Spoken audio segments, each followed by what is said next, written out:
Hello and welcome to my channel केटल्ट। हमारे channel पे 100 सब्सक्राइबर्स हो गए हैं।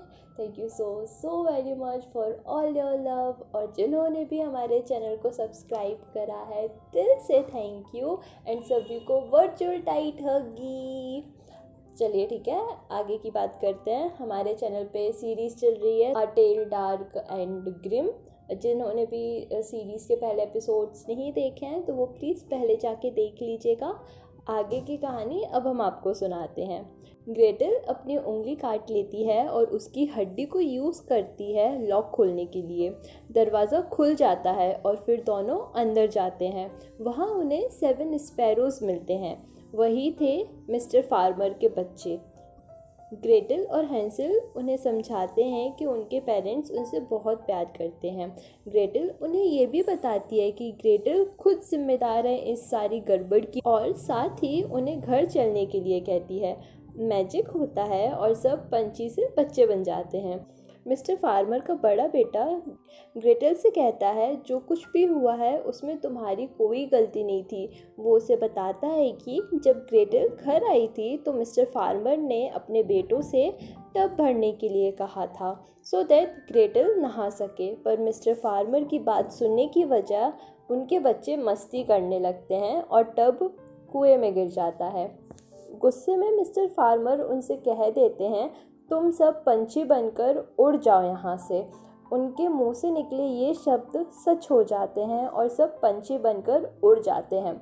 सच सुनने के बाद ग्रेटर को बहुत गुस्सा आता है क्योंकि उसकी तो कोई गलती भी नहीं थी, फिर भी उसको इतनी तकलीफ़ उठानी पड़ी और उसके साथ साथ उसका भाई भी इतना परेशान हुआ। वो वापस उन बच्चों के साथ मिस्टर फार्मर के यहाँ नहीं जाती है। उसे लगने लगता है कि अच्छे पेरेंट्स एग्जिस्ट ही नहीं करते हैं। ग्रेटल को बुरा लग रहा होता है। हैंसल उसे अच्छा फील करवाता है और कहता है हमें पेरेंट्स की ज़रूरत ही नहीं है, हम एक दूसरे के लिए काफ़ी हैं। दोनों खुशी से निकल पड़ते हैं अपने नए आशियाने की तलाश में। उन्हें एक बहुत सुंदर जंगल दिखता है। वहाँ उनकी मुलाकात मदर ट्री से होती है जो उस जंगल की रक्षक थी। वो उनसे कहती है कि मैंने सुना है बच्चों, तुम्हें घर की तलाश है, तुम यहाँ खुशी खुशी रह सकते हो। बस जंगल का एक नियम याद रखना, जितनी की ज़रूरत हो उतना ही लो, उससे ज़्यादा नहीं। अगर तुम लोगों को यहाँ रहना है तो तालमेल बनाए रखना होगा। दोनों मदर ट्री से प्रॉमिस करते हैं कि वो जंगल का नियम नहीं तोड़ेंगे और फिर दोनों जंगल में अपना घर बनाने लग जाते हैं। बहुत प्यार और मेहनत से दोनों अपना लकड़ी का घर तैयार करते हैं।